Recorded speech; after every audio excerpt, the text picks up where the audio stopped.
Hello, welcome back. GovDoc Breakdown, no opinions, just facts and government documents, the good stuff that we love. We're back at it May 8th with the United States Budget Series Part 2, passing a budget. So today we will just be covering the steps the government follows to pass a budget.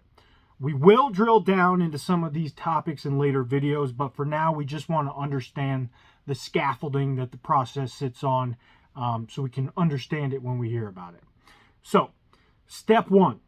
Usually the president kicks things off by submitting a budget request to Congress, which is a proposal that outlines the president's priorities for that fiscal year.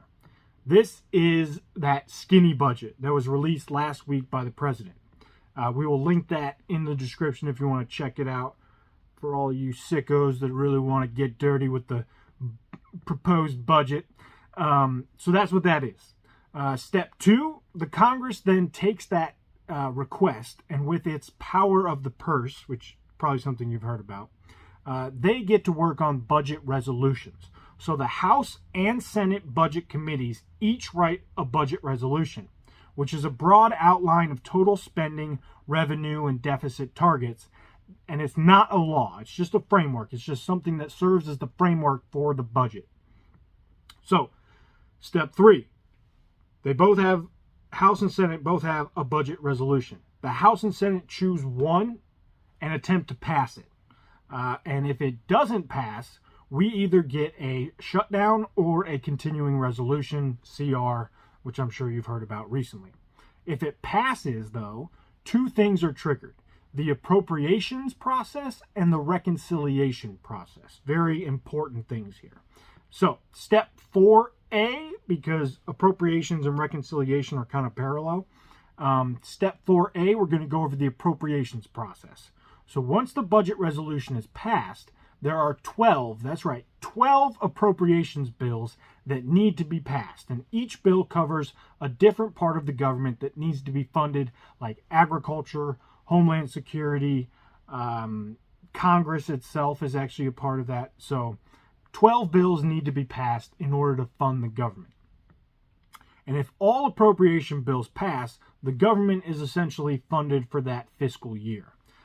If some of the appropriation bills pass, so say agriculture is passed but Homeland Security is not, those parts of the government would stay open that have their appropriation bills passed, and we would have a partial government shutdown for the parts of government that would have been covered by the appropriation bills that were not successful. So Homeland Security would shut down and agriculture would stay. If agriculture appropriation bill was passed, Homeland Security was not. There you go. And we will definitely be delving deeper into that in a later video.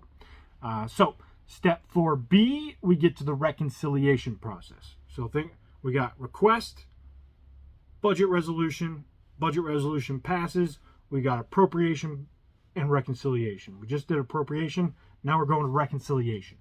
This is the second thing kicked off by the passing of a budget resolution.